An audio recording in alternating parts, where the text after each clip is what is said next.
ধ্ৰুৱ পাঠক মৰিলে ধ্ৰুৱ পাঠকৰ একো ক্ষতিপূৰণ একোৱেই নাপালে। এতিয়া সঞ্জয় কথা তাৰ ঘৰৰ মানুহ পাৰিলে মাতি দিব লাগে। এষাৰ এষাৰ কৈ দিছোঁ, গুচি গ'ল, চেপ্টাৰ খতম হৈ গ'ল। এনেকৈ হৈ থাকিলে কালিৰ পৰা আৰু তেনেকুৱা সঞ্জয় নাথ ধ্ৰুৱ পাঠক বহুত মৰি যাব। আমাৰ সঞ্জয় নাথৰ যিটো ঘটনা হ'ল আমি অতীত দুৰ্ভাগ্য, আৰু এনেকৈ আমি বহুত চালক আমাৰ হেৰাইছোঁ। আমি মটৰ শ্ৰমিক বহুত হেৰাইছোঁ। আমি শ্ৰমিকসকলৰ যিটো অত্যাচাৰ আমি আৰু সহ্য কৰি নাথাকিম। এইটো আজি আমি অসমতে, আমি সেইদিনা অসমতো হ'ল আমাৰ চিলাপথাৰ লিখীয়া জেগাত লেখা বুলি থৈছে, বাছাৰ লিখীয়া জেগাত আমাৰ কণকণ ডক্টৰ প্ৰথমত আমি পোৱাত পালোঁ, তেখেতকো গুলিয়াই মাৰিলে। ধ্ৰুৱ পাঠকৰ লিখীয়া ইংকঙত গুলিয়াই মাৰিলে। তেখেতৰ এইবিলাক সকলো কেছবিলাক আমাক আশা দিয়ে জাপি দিয়ে, কিন্তু কেছবিলাক কি হয়গৈ পিছত একো গম নাপাওঁ আমি। গতিকেলৈ এইবিলাক আমি সকলো এইবিলাক কথাৰ কি ধাৰা লগাইছে, কি শাস্তি পাইছে, আমি সম্পূৰ্ণ এইটো জানিব লাগিব।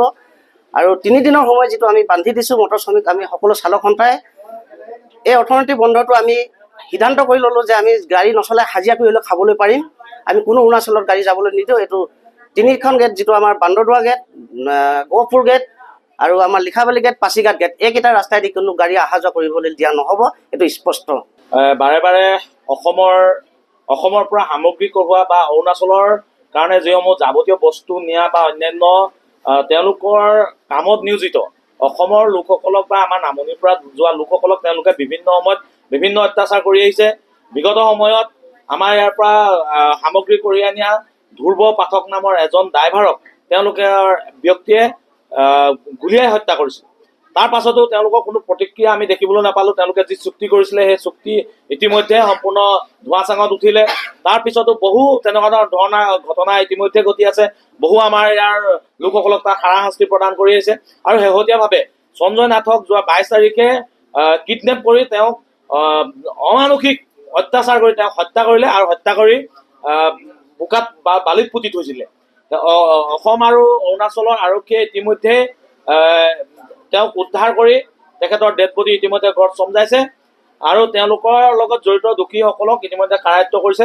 গতিকে আমি দাবী জনাব বিচাৰিছোঁ যে তেওঁলোকক অতি শীঘ্ৰে ফাষ্ট ট্ৰেক আদালতৰ জৰিয়তে তেওঁলোকক উচিত শাস্তি প্ৰদান কৰিব লাগে। তেওঁলোকক ফাঁচী পৰ্যন্ত দিবলৈ কাৰণে আমি দাবী জনাইছোঁ।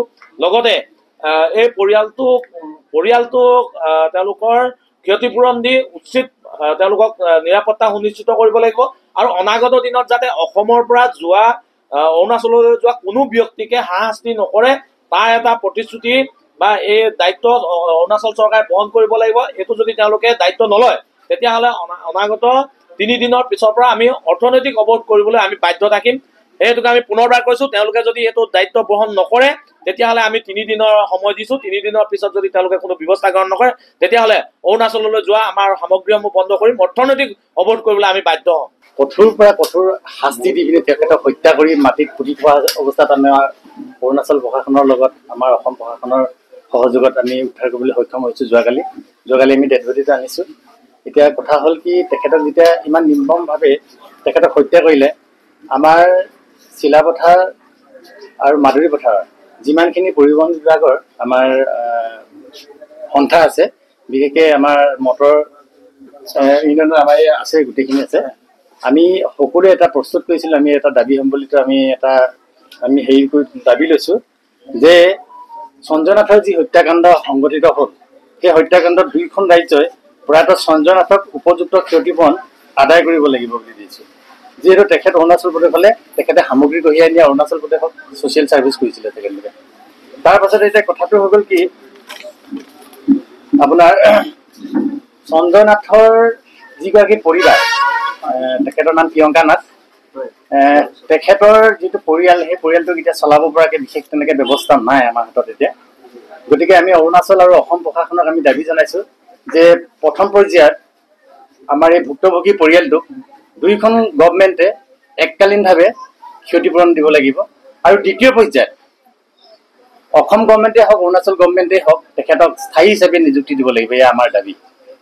আৰু 2 নম্বৰ কথাটো হৈ গৈছে কি, এই দাপৰজত যিখিনি ঘটনা ঘটিছে, আমাৰ অসমৰ যিখিনি ট্ৰাক চালকেই হওক বা অন্যান্য চালক বা শ্ৰমিক বিলাকক যি ধৰণে তেখেতলোকৰ কিছুমান বদমাছ মানুহে অত্যাচাৰ কৰে, হত্যা কৰে, সিহঁতৰ কাৰণে আমাৰ এই ট্ৰাক চালকবিলাকে এতিয়া অৰুণাচললৈ গাড়ী নিবৰ কাৰণে ভয় কৰিছে। গতিকে অৰুণাচল প্ৰশাসনে বা চৰকাৰে সম্পূৰ্ণ তেখেতলোকৰ হস্তক্ষেপত আনি এই যাতে আমাৰ অসমৰ পৰা যোৱা এই চালকসকলক শ্ৰমিকসকলক যাতে এক স্থায়ী সুৰক্ষা প্ৰদান কৰে তাৰ কাৰণে অৰুণাচল গভৰ্ণমেণ্টে আমাৰ আমি তাৰিখ উল্লেখ কৰি দিছোঁ যে ইয়াতে আমি 2 দিন বা 3 দিনৰ ভিতৰত তেখেতে আহি আমাৰ লগত কথা পাতিবহি লাগিব। আৰু এই দাবীখিনি যদি অৰুণাচল গভৰ্ণমেণ্টে 3 দিনৰ ভিতৰত যদি দাবীখিনি আমাক পূৰণ নকৰে তেতিয়াহ'লে আমি আমাৰ লগত যিমানখিনি আমাৰ জড়িত হৈ আছে সন্থা এই সন্থাই আমি ভাবি আছোঁ যে অনাগত সময়ত গণতান্ত্ৰিকভাৱে আমি অৰুণাচল প্ৰদেশলৈ যিখিনি অসমৰ পৰা সামগ্ৰী কঢ়িয়াই নিয়া বাহন আছে এই বাহনসমূহ সম্পূৰ্ণৰূপে আমি বন্ধ কৰি দিম অৰুণাচললৈ। আৰু এই বন্ধ কিমান দিনলৈ হ'ব ক'ব নোৱাৰোঁ। যেতিয়ালৈকে এই যিজন কালপিত আছিলে মাষ্টাৰ মাইণ্ড যিজন আছিলে তাবু ধনী তেখেতক যদি আইনী হিচাপে যদি বিচাৰ কৰি যদি তেখেতক ফাঁচি দাবী জনাইছোঁ আমি বিশেষকৈ তেখেতক ফাঁচি দিব লাগিব। ইমান নিৰ্মমভাৱে কিডনেপ কৰি তেখেতক হত্যা কৰিছে তেখেতক ফাঁচি দিয়াৰ আমাৰ এটা দাবী আছে। আৰু 2 নম্বৰ কথা যিখন কেছ চলিব আমাৰ ইয়াতে অৰুণাচল আইনী ব্যৱস্থাই যিখন কেছ চলাব এই কেছখনত আমাৰ এই স্থানীয় আমাৰ অৰুণাচল প্ৰদেশৰে হওক বা আমাৰ অসমৰে হওক এজন অধিবক্তাক নিয়োগ কৰি এই কেছখন ফাষ্ট ট্ৰেক আদালতৰ জৰিয়তে শাস্তি প্ৰদানৰ আমি দাবী জনাইছোঁ। সেইখিনি আৰু আচ্ছা, যিহেতু ঘটনাত যিটো জড়িত আছে ব্যক্তিসকল তেওঁলোকক আৰক্ষী অৰুণাচল বা অসম আৰক্ষীয়ে কৰায়ত্ব কৰিছে। আমি দাপৰজা থানাত যোৱাকালি আমি যি ডেড বডি আনিবলৈ গৈছিলোঁ আমি পৰহিদিনা পাইছোঁগৈ। পৰহিদিনা গৈছিলোঁ, কালি ৰাতিপুৱা পাইছিলোঁগৈ গৈ। তাতে 4জন কিডনেপাৰক অপহৰণকাৰীক 4জন অপহৰণকাৰীক 2গৰাকী মহিলা আৰু 2জন পুৰুষক তাতে লকআপত ৰাখিছে, গ্ৰেপ্তাৰ কৰিছে তেখেতলোকক। আৰু আমি যেতিয়া ডেড বডিটোলৈ ঘূৰি আহিব সময় হৈছে ঠিক 3মান বজাত আমি অৰুণাচল প্ৰশাসনৰ পৰা খবৰ পালোঁ। দাপৰজু থানাৰ পৰা আমাক ফোন কৰি জনালে যে 2জন মানে মূল কালপ্ৰিট তাবু ধনী তেখেত নিজেই গৈ থানাত চাৰেণ্ডাৰ কৰিছে। এই অভিযুক্তখিনি অসমৰ কোনোবা হয় নেকি?